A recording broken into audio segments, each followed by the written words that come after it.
Student के साथ fraud हर दौर में हुआ है। 17 जुलाई का रूल इसीलिए आया इस अब्यूज़ को रोकने के लिए। जब अपॉर्चुनिटी यूके में आती है, साथ साथ फ्रॉडस्टर, साथ साथ अपॉर्चुनिटीज़, लोग भी अपने जो लालच का या फ्रॉड का जाल बिछा देते हैं और बहुत सारे इनोसेंट बंदे फंस भी जाते हैं। सेल्फ स्पॉन्सरशिप आज की डेट में is quite relevant scheme for international student to settle in the UK after post study work visa. अगर आपने शॉप लेनी है, अगर आपने टेक अवे लेना है, तो फिर ऑब्वियसली 40-50 हज़ार से लेके जितना आप उसमें इन्वेस्टमेंट डालेंगे उतनी खूबसूरत बड़ा बिजनेस सेट हो सकता है। लेकिन मिनिमम 30 से 40 हज़ार लेके चलें। सेल्फ स्पॉन्सरशिप लोग हेल्थ केयर वीज़े की तरह धड़ाधड़ अप्लाई कर रहे हैं, ठीक है, लेकिन they not doing proper homework, ठीक है। वो कॉपी कैट है कि मैंने कोई पोस्ट लगा दी, आपने फॉलो की, आपके बाद किसी और ने कर दी। मैं हमेशा कहता हूँ अप्लाई करें टेक्निकल नॉलेज के साथ, भरपूर करेक्ट इन्फॉर्मेशन के साथ। अस्सलाम वालेकुम नाज़रीन, एनएन उर्दू के साथ मैं हूँ ज़ुल्करनैन बशीर। नाज़रीन, पाकिस्तान, इंडिया, बांग्लादेश और तीसरी दुनिया से बरतानिया में बहुत ज़्यादा तालिब इल्मों की तादाद जो है वो मौजूद है और अभी भी जो है वो तालिब इल्मों का इंटरनेशनल स्टूडेंट्स जो हैं वो उनकी आमद का सिलसिला जो है वो जारी है। यहाँ पे एक बहुत अहम सवाल है कि जो इंटरनेशनल स्टूडेंट्स, ख़ास तौर पर तीसरी दुनिया से जो स्टूडेंट्स बरतानिया में आते हैं, उनका यहाँ पे मुस्तकबिल क्या होता है। हमारे साथ मौजूद हैं ज़ुबैर रशीद साहब, जो तकरीबन 13 साल से जो है वो अपनी सर्विसेज दे रहे हैं बतौर इमिग्रेशन सोलिसिटर। इसके अलावा बिज़नेसमैन भी हैं, इनके अपने बिज़नेसेस भी हैं। तो हम इनसे बात करेंगे कि जो एज़ अ बिज़नेसमैन ये क्या कहते हैं और एज़ अ इमिग्रेशन लॉयर जो है वो इनकी क्या राय है कि जो आदमी यहाँ पे आता है उसके पास क्या ऑप्शन होते हैं। बहुत शुक्रिया सर, आपने टाइम दिया है। सबसे पहले मैं ये पूछूँगा, कोई स्टूडेंट अगर इधर आता है, इंटरनेशनल स्टूडेंट, वो अपनी डिग्री मुकम्मल नहीं करता, क्योंकि बहुत से लोग वहाँ से ये माइंड बना के आते हैं कि हम जाएंगे पढ़ेंगे नहीं, उनका यहाँ पे क्या मुस्तकबिल है। First of all thank you very much. International student जो कि यूके में पहले बहुत आ रहे थे और अभी भी बहुत आ रहे हैं, क्योंकि UK is still very attractive land of opportunities अगर आप ठीक प्लानिंग के साथ आएँ। तो ऐसे स्टूडेंट सबसे पहले एज ए इमिग्रेशन सोलिसिटर हमारा मैसेज सबके लिए यही होता है कि आप अपनी एजुकेशन, जो स्टूडेंट वीज़ा पे आए हैं, वो तालीम या वो एजुकेशन मुकम्मल करें। अगर वो एजुकेशन या तालीम मुकम्मल नहीं करते जिस मकसद के लिए आप आए हैं, तो 17 जुलाई 2000 का जो कानून है, जो भी यूके में स्टूडेंट आता है उसको आने से पहले वो 17 जुलाई 2023 का कानून अपनी डायरी में पेंसिल इन करे, ताकि उसके जहन में हो कि अगर मैं तालीम मुकम्मल नहीं करूँगा तो मेरा वीज़ा स्विच आउट नहीं हो सकता, ठीक है। तो हर आने वाले स्टूडेंट को ये मैसेज देता हूँ, जो भी स्टूडेंट यूके में आए उसको पहला ये सबक रखना चाहिए ज़ाद कि यूके में अगर तालीम, अपने एजुकेशन कोर्स और स्टडी मुकम्मल नहीं करेगा तो वो स्विच आउट नहीं कर सकता। That's my first message to all international students, ठीक है। जब वो स्टडी मुकम्मल होगी फिर उसके लिए डोर ऑफ अपॉर्चुनिटी, दरवाजे सारे खुले हैं। अगर स्टडी मुकम्मल नहीं होती तो उसके लिए यहाँ पे चैलेंजेस पर चैलेंजेस दरपेश होंगे उसको। मतलब अगर हम सादा अल्फाज में ये कहें तो उसके लिए कोई शायद यहाँ पे अपॉर्चुनिटी नहीं है अगर वो डिग्री मुकम्मल नहीं करता तो। और दूसरी सूरत में ठीक है, एक आदमी डिग्री मुकम्मल करता है, उसको पीएसडब्ल्यू मिलता है 2 साल का। अब 2 साल का वो पीएसडब्ल्यू वो गुजार लेता है या उसका ख़त्म होने वाला है, उसके बाद उसके लिए कौन सी ऐसे अपॉर्चुनिटीज़ हैं जहाँ पे वो जो है वो अपना स्टेटस यहाँ पे कंटिन्यू कर सके। जी, दैट्स वेरी इंटरेस्टिंग क्वेश्चन। जो मुकम्मल कर लेते हैं अपनी स्टडीज़, अपना कोर्स, जब पोस्ट स्टडी ले लेते हैं तो उसके बाद उनके लिए स्किल वर्कर वीज़े के साथ साथ innovator founder visa, startup visa, scale up visa या जो बिज़नेस के वीज़े जो हैं वो सारे मौजूद हैं। रिसेंटली जो एक बड़ी अच्छी डेवलपमेंट हुई है, एक जो self made kind of scheme introduce की गई है, वकीलों ने मिलके की है या एक वकील ने की है, उसके बाद सब ने बाकी वो शुरू कर दी है। Self sponsorship route. Self sponsorship route ये होता है कि आप अपना ख़ुद की कंपनी, ख़ुद की बिज़नेस इस्टेब्लिश करते हैं, उसको रन करते हैं और उसके अंदर जेन्युइन स्किल वर्कर वीज़ा की वैकेंसी जनरेट करते हैं और उसके नतीजे में आप होम ऑफिस को कन्विंस करते हैं कि ये बिज़नेस सूटेबल है स्किल वर्कर वीज़ा देने के लिए, और फिर आप अपने आप को स्पॉन्सर कर सकते हैं।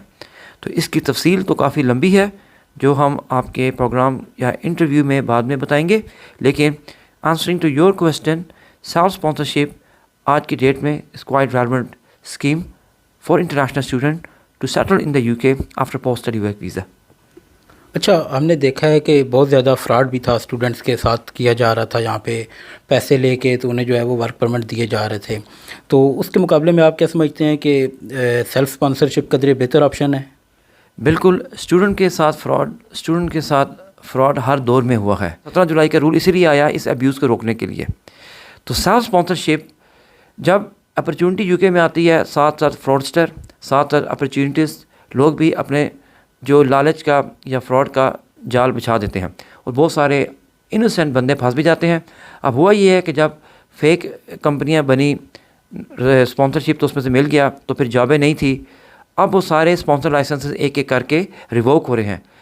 अगर आप इस तनाज़ुर में देखें तो सेल्फ स्पॉन्सरशिप की जो हाथ की पावर बटन है वो आपके हाथ में है, क्योंकि like I said in the beginning कि आपकी कंपनी, आपकी इन्वेस्टमेंट, आपका बिजनेस, आपकी वैकेंसी, सब कुछ आपके पास है। अनलेस आप अपने आप को खुद नुकसान पहुँचाएँ वो अलग बात है। Self sponsorship is the safest and the best route given the current circumstances. अच्छा, इससे पहले हमने एक किया था इंटरव्यू सेल्फ स्पॉन्सरशिप के हवाले से, तो उसके बाद कुछ लोगों ने कुछ सवालात किए कि सेल्फ स्पॉन्सरशिप के लिए बिज़नेस जो है वो सेट करना पड़ता है। तो उस बिज़नेस को स्टार्ट करने के लिए यहाँ पे आप चूँकि बिज़नेसमैन भी हैं, तो बिज़नेस को स्टार्ट करने के लिए यहाँ पे कितने पैसे चाहिए होते हैं? जुल्करनैन भाई, that's very good question. Business करने के लिए डिपेंड करता है नेचर ऑफ द बिज़नेस क्या है, ठीक है। पर्सनली स्पीकिंग, अगर आप यूके में कोई फ्रेंचाइजी भी लें, डिपेंड करता है उस ब्रांड की वर्थ कितनी है। नॉर्मल फ्रेंचाइजी भी लें या आप फ्रेंचाइजी की जो वेबसाइट उस पर भी जाएँ, 35-40 हज़ार पाउंड से कोई अपनी ब्रांड नहीं देता, ठीक है। तो वेरी केयरफुली स्पीकिंग मैं ये कहूँगा कि पैसे बिज़नेस चलाने के लिए कितने होने चाहिए डिपेंड करता है, सर्विस सेक्टर है, डिपेंड करता है प्रोडक्ट आपने बेचनी है या सर्विसेज बेचनी है।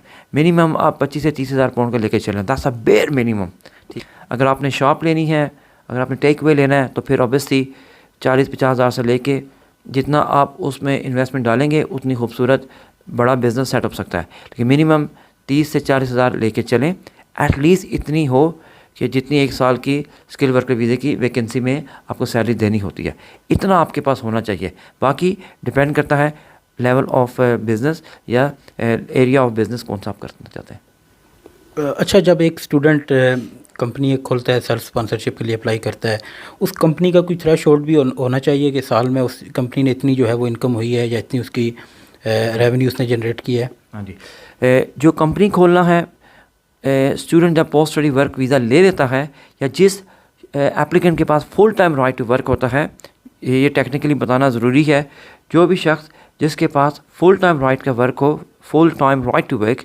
जो ज़्यादा पोस्ट स्टडी वर्क वालों के पास होता है या जो डिपेंडेंट होते हैं, भले वो स्टूडेंट के क्यों ना हो या वर्क परमिट के क्यों ना हो, यूजली वो कंपनी खोल सकते हैं। आपका सवाल था कंपनी का टर्नओवर कितना होना चाहिए।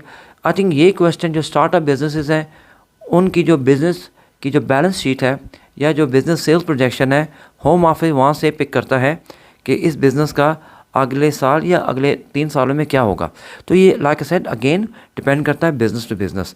होम ऑफिस ये नहीं एक्सपेक्ट करता कि आप पहले साल से ही बिज़नेस को VAT के लिए रजिस्टर करवाएं या 92,000 उसकी सेल हिट करें। होम ऑफिस जो देखना चाहता है कि जो बिज़नेस जो है उसके अंदर जो वैकेंसी है वो जेन्युइन है और वो स्किल वाली वैकेंसी है। That's what home office look for. इसीलिए होम ऑफिस आजकल सेल्फ स्पॉन्सरशिप लोग हेल्थ केयर वीज़े की तरह धड़ाधड़ अप्लाई कर रहे हैं, ठीक है, लेकिन they not doing proper homework, ठीक है। वो कॉपी कैट है कि मैंने कोई पोस्ट लगा दी, आपने फॉलो की, आपके बाद किसी और ने कर दी।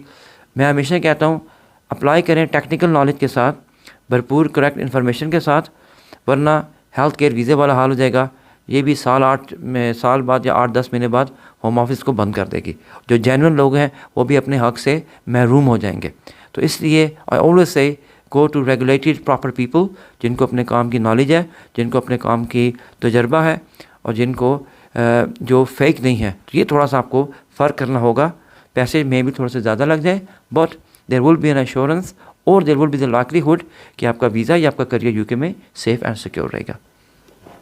जी, तो नाज़रीन हमारे साथ मौजूद थे ज़ुबैर रशीद साहब, जो सिटी लॉ प्रैक्टिस के नाम पे इनके सोशल मीडिया पे भी जो है वो पेजेस भी हैं, टिकटॉक पे भी, इंस्टाग्राम पे भी हैं। तो आप इनसे डायरेक्टली भी जो है वो रब्ता भी कर सकते हैं और इन्हें हम सोशल मीडिया पे देखते रहते हैं। ये नॉर्मली जो है वो क्वेश्चन आंसर सेशन भी कर रहे होते हैं, तो आप इनसे जो है वो अपने जो सवालात हैं इनसे डायरेक्टली पूछ सकते हैं। यकीनन हमने कुछ सवालात किए हैं जो ज़रूरी थे, लेकिन कुछ चीज़ें ऐसी रह जाती हैं। अगर आप इनसे डायरेक्टली भी रब्ता कर सकते हैं, आप इनका नाम सर्च करके या इनकी फ़र्म का नाम सर्च करके, तो इनसे जो है वो रब्ता कर सकते हैं।